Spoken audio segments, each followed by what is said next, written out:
Buonasera, benvenuti alla Casa Italiana zerilli-marimò della New York University. We are delighted to have these two living encyclopedias of world cinema with us tonight.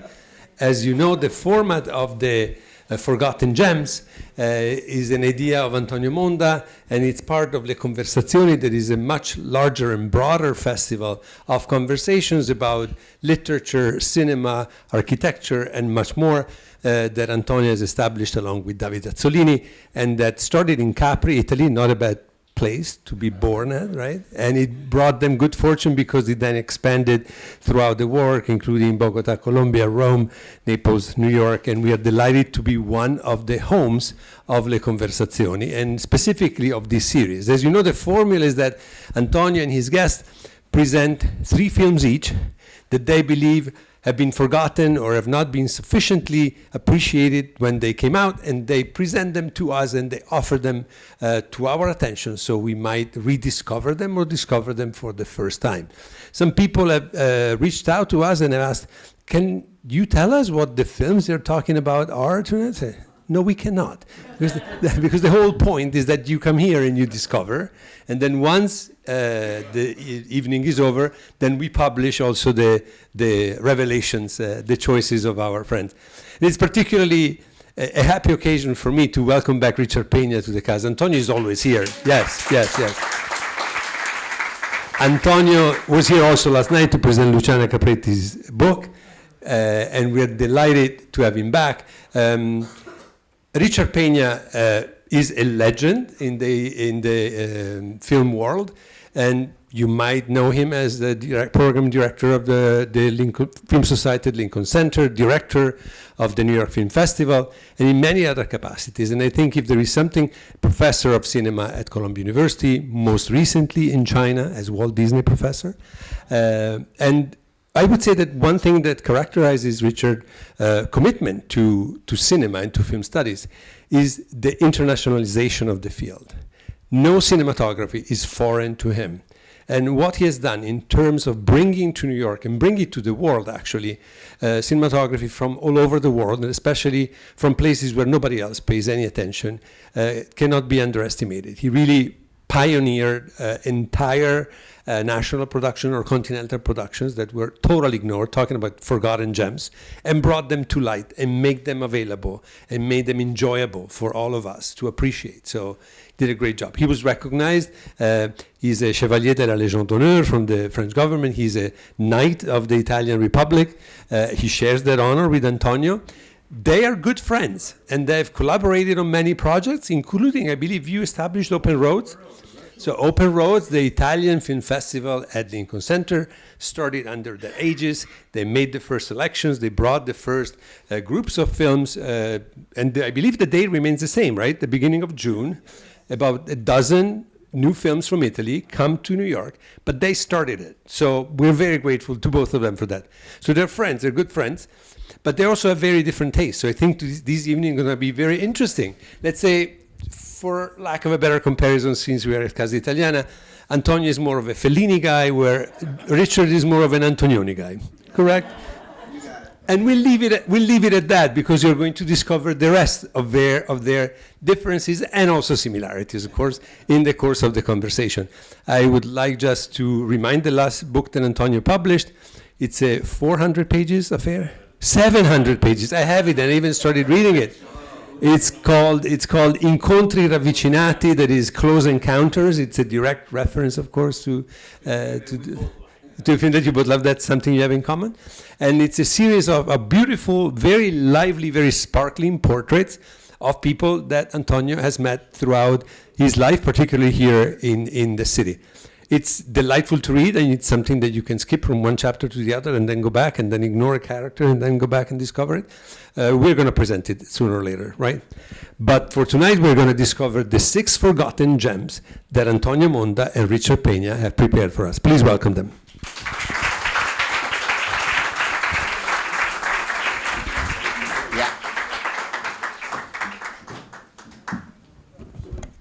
Buonasera. Let me just say that one of the great privileges of my life is and will be work with Richard Peña. We were together as Stefano said in Open Roads. Several retrospectives are So Lincoln many Center. retrospectives Yes. that I'm so proud of. And we work together also at the Rome Film Festival. So tonight we have 6 films. The program is quite long, so I would go with the first clip that Richard picked. Maybe we should... Can I introduce it a bit? Yes, or- yeah. sure. Okay. First of all, thank you all very much for coming. It's such a pleasure to be here with Antonio, who sadly I haven't gotten to see in a while, but so glad that we're here together on stage. Something that Stefano just mentioned was my interest in, I guess, international cinema, and that has been very much my formation. I might say that I kind of hate black holes in film history. You know, when suddenly there's just an area that nobody writes about, nobody talks about, or whatever, I always think there must be something there. And sometimes I'm right, sometimes I'm wrong. And one of my passions in the last few years has been learning all I can about what I think is a very interesting period of Indian cinema, which is from about 47 till about 64. Indian cinema has always been a bit of a big black hole for me. I mean, considering it's probably the world's most prolific filmmaker, I just didn't really pay that much attention to it. I've never been much of a Bollywood fan. There are a couple of films that I like, but of course I knew there was much more to Indian cinema than Bollywood. Talk about Indian cinema is like talking about European cinema. I mean, there are so many different regions, different national productions. Bengal alone makes close to 400 films a year, and that's just one of the many states of India. So anyway, I became interested in this period, especially around the work of a man named Ritwik Ghatak, who was a contemporary of Satyajit Ray, also a Bengali.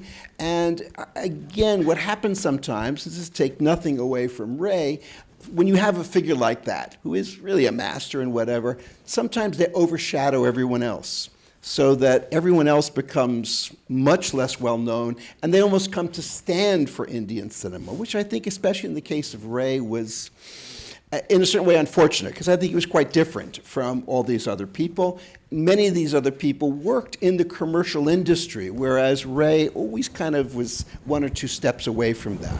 So the first film, or first clip I'm going to show you, is from a film from 1957, a film called Payaasa in Hindi, Thirst in English.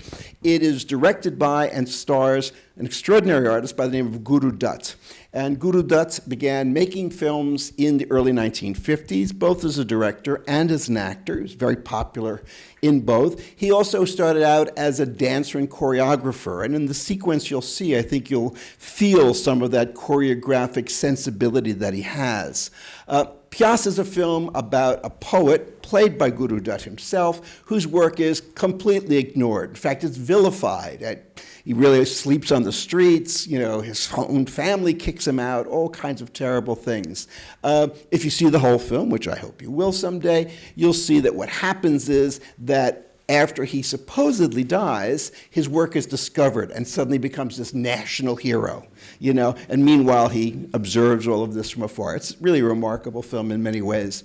The sequence you're going to see is at a moment where his two brothers, who are really awful characters in the film, invite him to go out with them. And he kind of accepts the invitation, and they take him to some very seedy nightclub where a woman is pretty much forced to dance for the brothers and their party while her baby is a little bit off to the side crying, and she can't attend it. So it's this horrible sequence that he experiences, and then he leaves this nightclub and he goes out on the street, which is kind of the red light district of Mumbai. And I'll just stop there. What is really striking is the quality of the filmmaking. You're right about the choreography, but the use of the close-ups is quite fantastic. You said before that it was quite overshadowed by Satyajit Ray, but this film was a success in its country. In India. Yeah. But why all around the world it never became a... You know, I think what happens sometimes in international cinema, for better or worse, they being, the critical establishment or whatever you want to call it, will alight upon a figure and say, oh, this figure represents this national cinema. And, again, nothing against Satyajit Ray, who's obviously a great artist, but I mean, his work is just one of many, and unfortunately, I think the emphasis on him overshadowed the work of people like Guru Dutt and Bimal Roy and Ritwik Ghatak and K. Asif and a whole bunch of other really wonderful directors who were working at that time. One could even say in our own time, as much as I really love his work, the work of Abbas Kiarostami completely overshadowed in many ways. Until Farhadi, maybe. Yeah, exactly. Yeah, he was the first one to sort of break through to get to that level. Yeah, no one is a bigger fan of Abbas than I am, but still, obviously, there was a lot of other things going on in Iran, and it was one of the things that we had to do was to try and show, hey, there's also other things going on in this cinema. How would you define this kind of film, this genre? Because of course, it's Bollywood in a sense, but there is music, there is melodrama. I wouldn't myself call it Bollywood, but anyway, it's basically an Indian social, I think they would have called it, in that it has a very strong social theme to it. Again, another thing that I like about the film is we sometimes, from our vantage point, think that it was only America or Europe that brought up issues about women and whatever. And here we are in 1957, this incredible scene of this man decrying the exploitation of women. What American film at that time would have had a similar sequence? It's hard for us to, I think, imagine it in a way. Also, the craft is quite fantastic. Beautiful. The cinematography. I mean, listen, I'm a great fan of Guru Dutt. So, you see the beauty of just the camera movements and everything. He was really, I think, a terrific filmmaker. And, again, he was popular in India. This film, I think, was like the fourth best box office in India that year and whatever. But again, there was less, I think, in his world, there was less of a sense of we need to make this crossover to Europe or the United States or other places. So at this point in 57, Indian cinema was being exported, but mainly to other Indian communities, whether they be in London or there weren't too many, I think, South Asians in the US at that time, maybe South Africa, wherever there were Indian communities, they would export. It was only in the 60s that it really became an export cinema, sort of along the trail of Bollywood, when those films came along and they began to enter into markets like those of North Africa or Iran or other places. When I mentioned Bollywood, of course, I didn't mean specifically this, but the use of the music and the popularity. Right. And my first choice is by a great filmmaker, and I think this film was presented at the New York Film Festival when you were the film. No, this was after my time. This is 2015. Okay. And I left in 2012. I'm talking about Chantal Akerman. The movie is No Home Movie. It's her last documentary. It's about her mother, who was an Holocaust survivor. What I like about Akerman is her purity, honesty, simplicity, and it's quite unique. There is no filmmaker like Akerman. Mm-hmm. Let's watch this sequence and then we'll discuss later.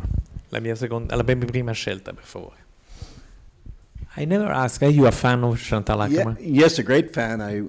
Many years ago, when I was working at the Art Institute of Chicago, we did, this is like 1985, the first Akerman retrospective in the U.S. So I've knew her and, was a great fan of her work. In fact, the last message I received from her was about this film. I saw it thanks to the Rome Film Festival when I went to Brussels that year to look for films, and I knew she had a new film, and I asked the people, could you screen? I mean, obviously it's not going to be for us because it's going to Locarno, but may I see it? And they were kind enough to show it to me. So when I got back, I sent her a note and told her how much I liked it, and then she wrote back, and that was the last I ever heard of her, because sadly, as you know, she died just a couple of months later. What I like about her is, again, the fact that she's quite unique in her style, but the use of the location is quite something in her films, especially the kitchens. Yeah.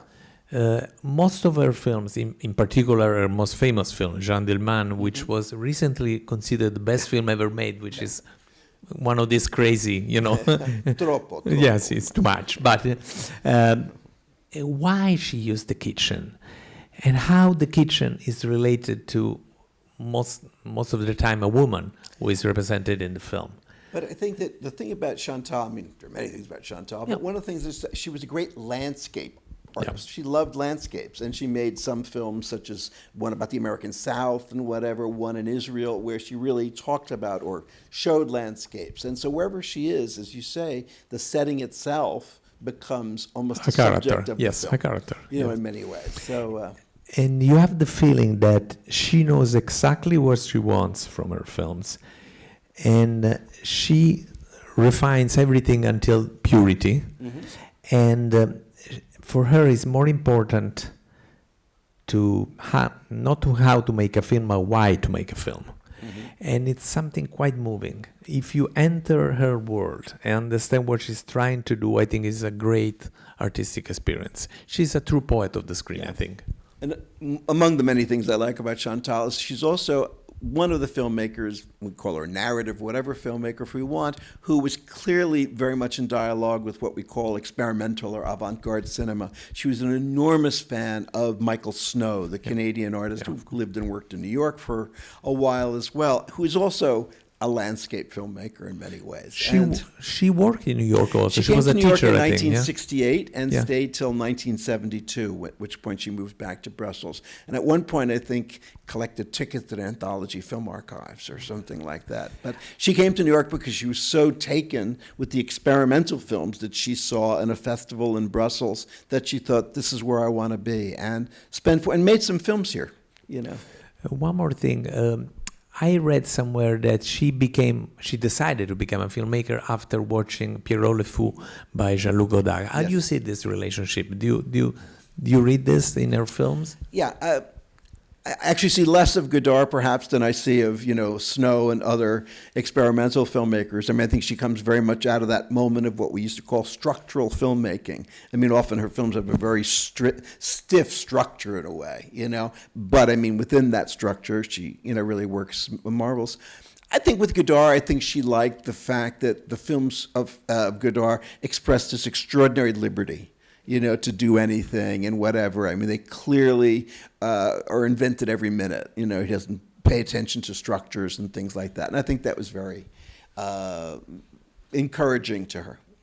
Okay, thank you. Let's go to Richard's second choice. We're going to Brazil. Do you want to introduce or watch it first? Yeah. This is a film by Kleber Mendonça Filho, who some of you might have seen his other films. It's his first film, which came out in 2012. Actually, it was still working at Lincoln Center, and we showed it in the series that Lincoln Center does together with MoMA called New Directors, New Films. I was so excited when I saw this film. It seemed to me so clearly the announcement of a major new talent. And in fact, he's gone on to become sort of a darling at Cannes. They've showed his subsequent films. But for me, this is still the best film. In a way, this is a film that takes off from a great work of Brazilian sociology, which is called, in Portuguese, Casa Grande Senzala. In English, it's called The Masters and the Slaves by Gilberto Freire, who, among other things, was a student of Franz Boas up at Columbia. I bring this up because what the thesis of Freire is that Brazilian society is constructed around the distinction between the master's house and the slave quarters, and what you can do in the slave quarters and what you can do in the master's house. Who's allowed to go into the master's house, who's not allowed to go into the master's house, what's part of it. So this is all Freire's thesis in a way. What I think Kleber does in an extraordinary way here is transmit this idea of spatial segregation in Brazilian society to contemporary Brazil in the form of the gated community. The gated community becomes the new expression of the master's house versus the slave quarters. And here you'll see the action takes place in one of those gated communities in a city called Recife. Recife is a city that's, if you know, that part of Brazil that juts out into the Atlantic in the north, sort of on the southern side of it in a way. Very, very old, quite a beautiful city. And that's where Kleber's from, and that's really where he focuses his films. Here you'll see, again, people who are part of this community, and the whole sequence, I think, really revolves around the idea of space and the invasion of space. Now, at the top of the pyramid, you have the masters, the rich people who are living in this gated community. Below them, you have the people who work for them. In this case, you'll see somebody who's a security guard and a woman who works as a domestic in one of those apartments. They're kind of the middle. And then under that are the people that are always scared are going to invade. You know, they live right next door to a big slum, which in Portuguese you would call a favela, where many of the workers who work there come from, but of course they're not allowed in there. That's why you have these gates and security guards to emphasize that distance. Anyway, I'm telling you all that just so you can see in a way how I think, for me, the film so cleverly works this idea of the kind of politicization, in a way, of space. So, Richard, why did you pick this particular sequence? I mean, I think it, illustrates for me so perfectly that whole idea about invasion, and property and who can go where. You have these two people who work for this community. He is a security guard, she is a domestic. They're not really supposed to go into people, they're certainly not supposed to go up into their bedrooms. And so you can see the levels, each step they're invading more. But then you see the real invasion, which is this young black man who just appears out of nowhere. And that's the real fear, And in many ways, I think that becomes one of the things that, for me, a lot of contemporary Latin American cinema has been very interesting, really dealing with the fact that the so-called underclass is enormous. It's most of the country. These are the people who are everywhere. In fact, there's a sequence later where there's another sort of, imagined invasion of a house. But here, just that one moment that while these people are doing their own kind of, transgression of space, there's someone else who's a far greater transgression or transgressor of space who just comes by. And the film never explains him. We never go back to him. We never see who he is. I like what you said about the world of cinema picking one name per nation. Did it happen the same with Brazil? Maybe in the 60s and 70s with Cinema Novo, maybe in Globo Rocha. But how about today? Maybe he's the most famous among... He's very also Walter Salles probably is a little bit more mainstream, no? Who, by the way, whose new film I think is really quite good. I'm Still Here, it's called. It was at the New York Film Festival and is opening, I believe, in late November, early December. Very much recommend it. But a very different filmmaker. Very different, much more commercial, I don't know, bad word, but much more kind of straightforward, conventional in a certain way.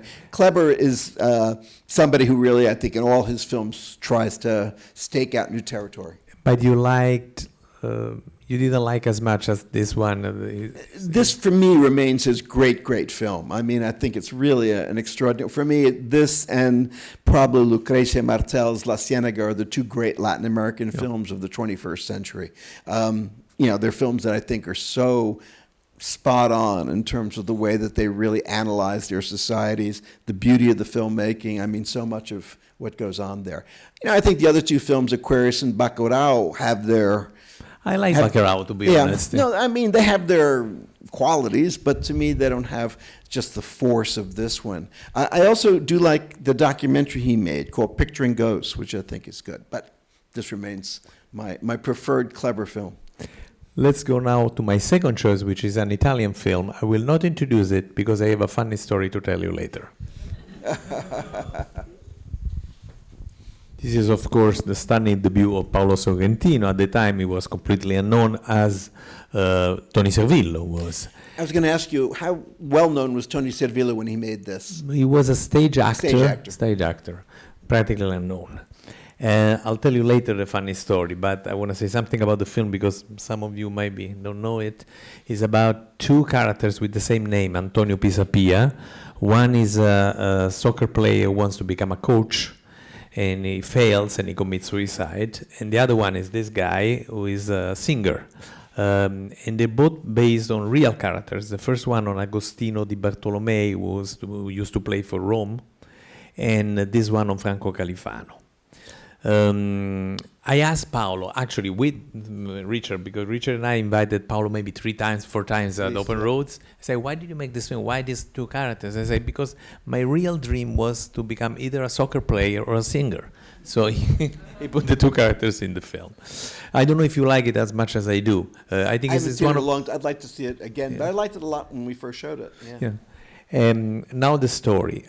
In 2001, I was asked by Scorsese to be part of the selection committee of the Tribeca. You remember this? And among the 1,000 films arrived a tape with this one, L'Uomo in Più. And we all loved it, and we picked it.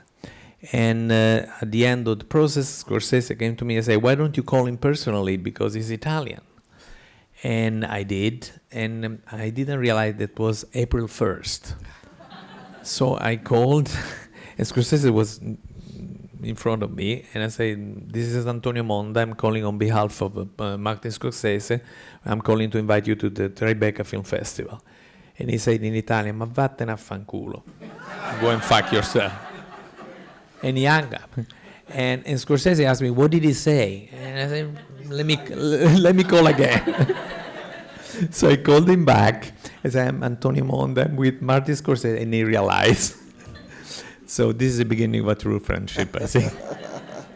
How do you like his work, his future work? We championed him, we invited him many times, but... I think that he's a director who is always searching, always trying new things. His works don't fall into a kind of easily definable category in a way. Some films like the Dive, Il Divo. Or La Grande Bellezza, which is a film you and I defended quite a bit, Yes, although many yes. people did not like it, are so different from each other, and yet both, I think, are really accomplished. So, I guess with Sorrentino, you always want to see what he's doing next, because it's never the same. And for me, that's always a quality that I admire in I directors. totally agree. There is no doubt a huge talent at work. Yeah. Okay, let's go now to Richard, third choice, final choice. Okay. You want to say something? Yeah. Well, I left Lincoln Center in 2012, and with that, pretty much kind of hung up my spikes at being a professional film programmer. Started to concentrate more on my teaching and other activities I was involved with, but they kept dragging me back, as they say in The Godfather. And one of the things that happened was about 13 or 14, I was at a dinner in Paris, and I was seated with a woman who is one of the heads of something they have in Paris called the Festival d'Automne, the Autumn Festival, which is kind of a compendium of a lot of artistic performances and other things that go on in the fall every year in Paris. And we were speaking well, and I mentioned how a friend of mine used to do film programs for the Festival d'Automne, but when he left, they never replaced him. And shame, because I thought he always did such good work and whatever. So she turned to me and said, "Well, why don't you do something?"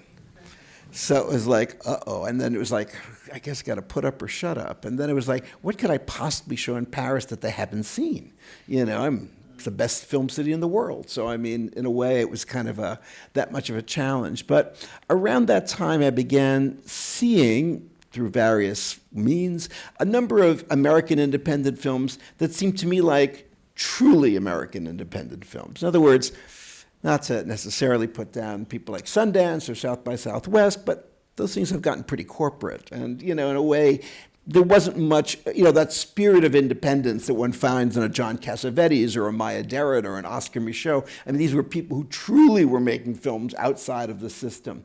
Increasingly I saw those other films, some good, some bad, as auditions to get into Hollywood. Not really the attempt to create an alternative cinema. But I was seeing films that did seem to qualify for that. So anyway, I came up with this idea of doing a series called American Fringe, where we show that, in Paris, a group of these really, really low budget and often regional American independent films. Well, the Festival d'Automne really liked the idea. Then I had to find someone to finance it. I found a very nice group in Paris called the Arts Arena, run by an American woman, so they would sponsor it. And then I had to find a place to show it. And very luckily, my friends at the Cinémathèque Française agreed to do it. So beginning in 2015,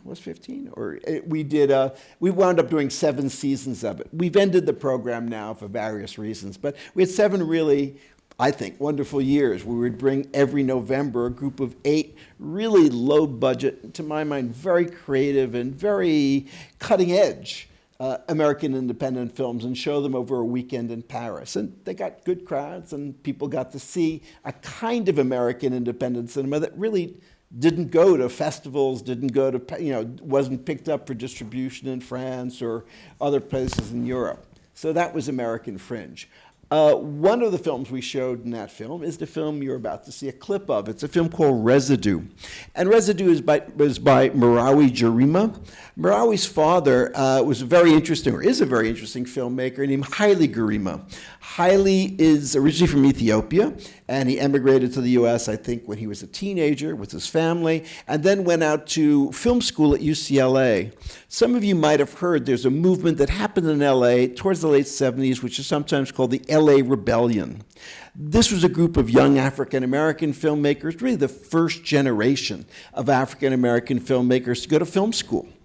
And, between UCLA and a couple of USC, a couple of others, this group, which included people like Charles Burnett, Billy Woodbury, Julie Dash, Larry Clark, number of filmmakers, in the late 70s, all came out with films, and it seemed like the beginning of what would be a very interesting movement.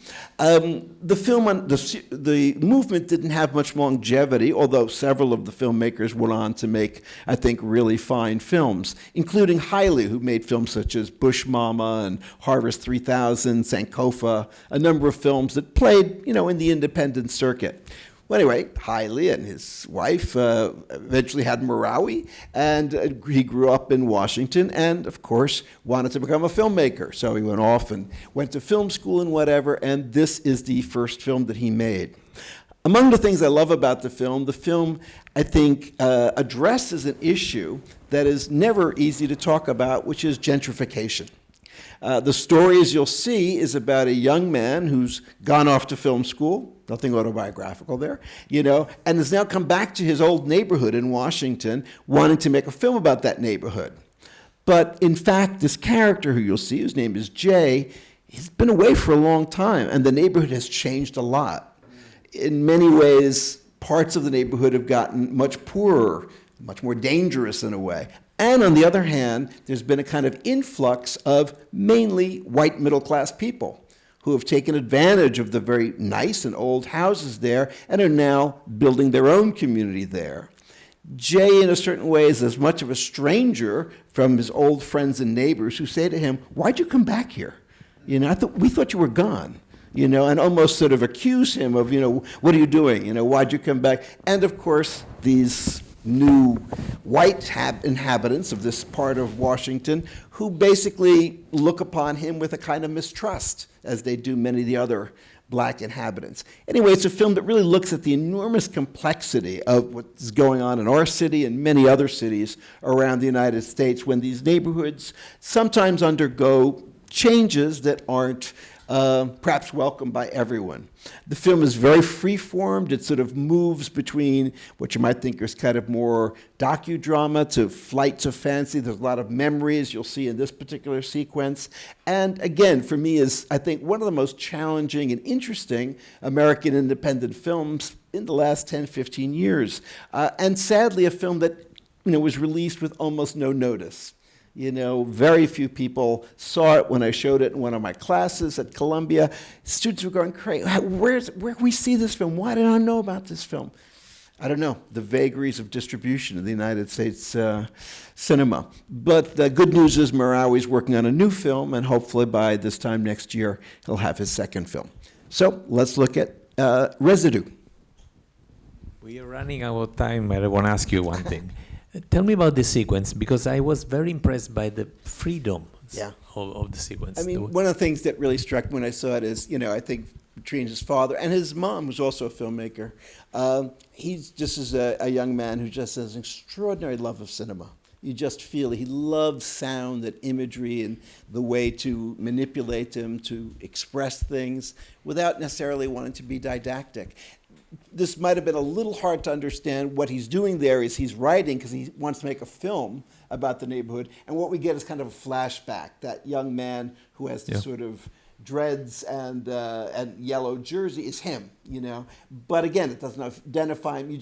These are memories he has of these spaces when he lived there and when the space felt more whole, when there was an integrity to the space, that was being part of a community. And then we see, again, in comparison to that, when he's carrying that chair and that young white man says to him, "Oh, you moving in?" And him saying, "No, this is my parents' house." "Oh, well, you're, just that kind of sense of boundaries and territories and whatever. But again, Jay himself is an outsider. He has moved away. He is someone else. He is someone who's spent time, dare I say, in white institutions and done very well. you know? So, I mean, it's not like he's completely foreign to that world. So, again, I think the film really points out that sort of way in which it's not only a volatile issue, but a very complex one. I'm happy to say that our friend and colleague Giorgio Cosetti picked this film yes. in Venice for La Giornata degli Autori in 2020. Mm-hmm. My third and final choice is a film by Kenji Mizoguchi. Among the great giants of Japanese cinema, maybe it's the least popular compared to Kurosawa and Ozu, but it's not lesser, definitely. Well, what's interesting is when Japanese cinema was discovered, quote unquote, by the West in the 1950s, it was Mizoguchi and Kurosawa who were discovered. And Ozu wasn't really discovered till much later because the Japanese felt he was much too Japanese that no one outside of Japan could ever understand his work, so he simply wasn't exported. My choice is Oharu, Life of Oharu. In Italian it's called O Vita di Oharu Donna Galante, because she's a prostitute. And it's one of the most, I would say, struggente, how do you say, moving and touching experience you can have at the movies. And I call it a via crucis. It's a story of a woman who's experienced a tragedy after the other, and she fights to keep her dignity. And she's judged by moralists, by powerful people, and at the end, despite everything, she's the heroine of the film. Let's watch it.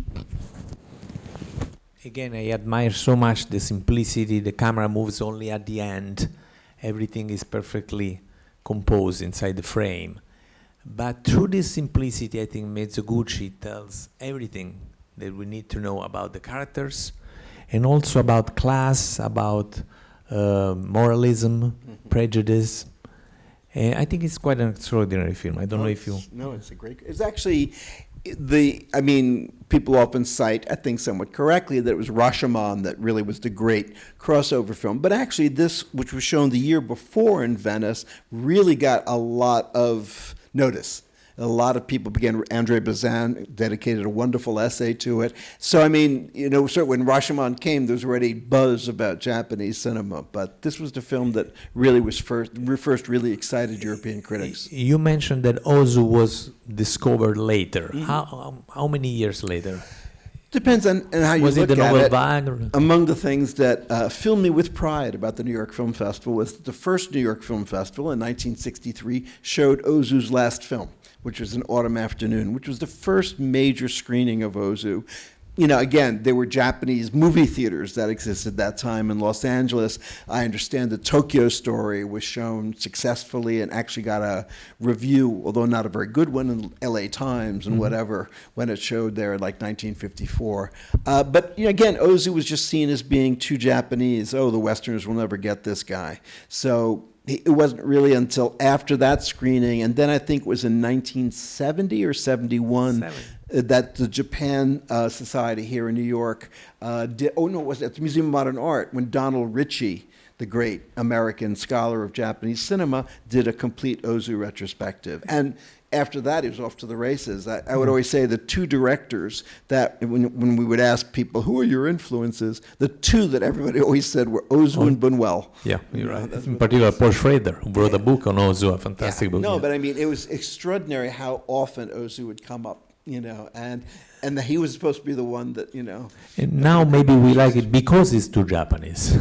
Exactly. Well, if he is, I mean, you know, again, I think for the Japanese, there was also a kind of conservatism to his work, whereas I think a lot of his critical reception here by people like David Bordwell and other has been as a kind of radical filmmaker. Yeah. So it's very interesting. Ozu studies are very complicated.